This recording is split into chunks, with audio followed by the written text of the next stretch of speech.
Et voilà donc la face arrière du Energon 2. On a donc le capteur hier qui est juste là, le gros point noir, avec là donc une carte.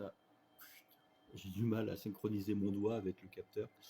Une carte SD, casque mini jack 3.5. Ici le audio vidéo, prise audio vidéo, le USB data. On a un USB ici qui sert uniquement à l'alimentation, deux ports HDMI, un port VGA. Et ici, la molette, c'est très surprenant parce que d'habitude, on n'a pas trop ça, mais là, c'est assez rigolo d'avoir ça ici. C'est la manette des Keystone, en fait, la molette du Keystone, des trapèzes, en fait, la gestion des trapèzes. Ce qui est bien, c'est qu'on a une petite trappe ici d'aération. En fait, on peut facilement gérer les aérations. En latéral aussi, hein, les latéraux s'enlèvent pour dépoussiérer. Et c'est plutôt pas mal.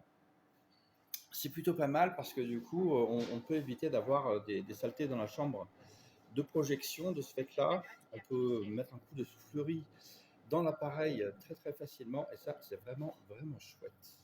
Voilà, donc sur le dessus, ici, on a les commandes tactiles de l'appareil, la gestion ici de la netteté qui se fait, elle, par bague, très très bonne. Très très bonne la gestion de la netteté, elle une bonne course.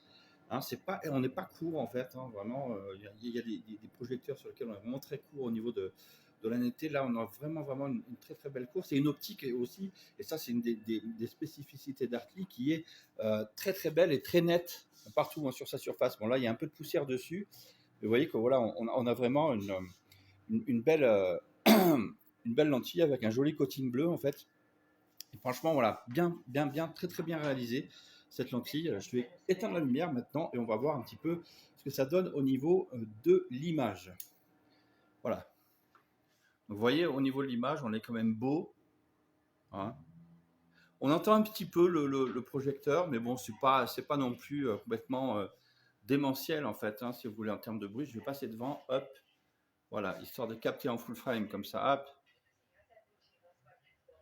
Voilà, hein, là, je suis serré full en fait, hein, sur l'image. Vous voyez que l'image est vraiment très très jolie en fait, hein. C'est fluide, il n'y a pas de problème de synchrone, ni horizontal, vertical, c'est beau.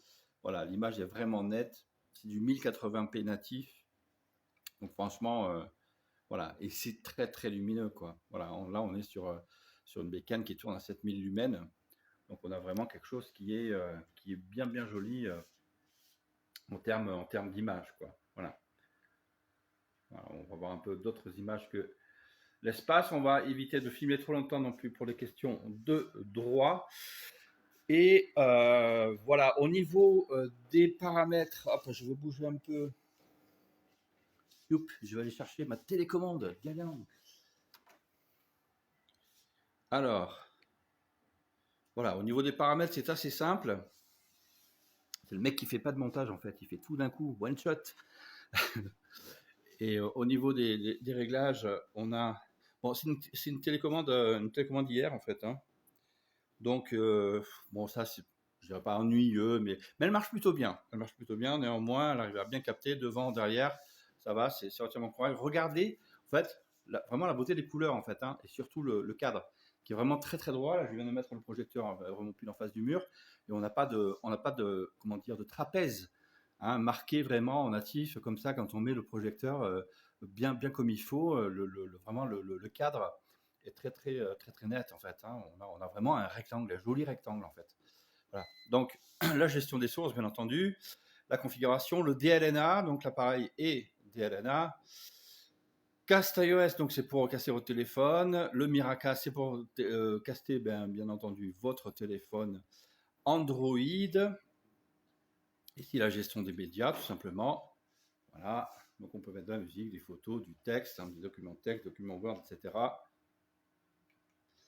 Et la configuration. Donc, dans la configuration, on a configuration réseau, configuration Bluetooth. L'appareil est Wi-Fi et Bluetooth. Donc, configuration de projection. Hein, bien entendu, on connaît tout ça. Si on a eu déjà un projecteur entre les mains, c'est avant, arrière, etc., etc. Donc, les réglages. Voilà, donc ça c'est le réglage de base en fait, hein, avec la mise à jour, les paramètres, les langues, etc., etc.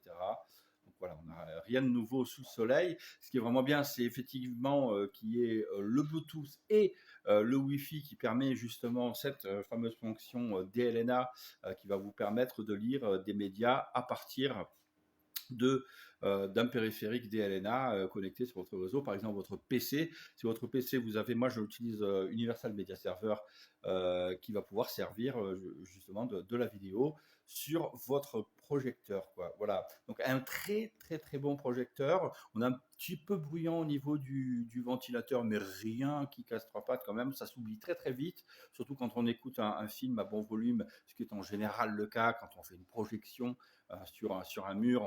On aime avoir quand même un son assez correct avec. Donc ça s'entend pas, vraiment ça s'entend pas. Et très beau le projecteur, hyper bien fini. Franchement, je trouve que c'est du beau travail. Hartley vraiment commence à monter en gamme en qualité, puis reste toujours à des prix très très abordables. Voilà, c'est ça que j'aime beaucoup chez Artis, c'est qu'ils démocratisent en fait la vidéoprojection à des prix complètement dingues, et puis ils offrent vraiment vraiment belle cam.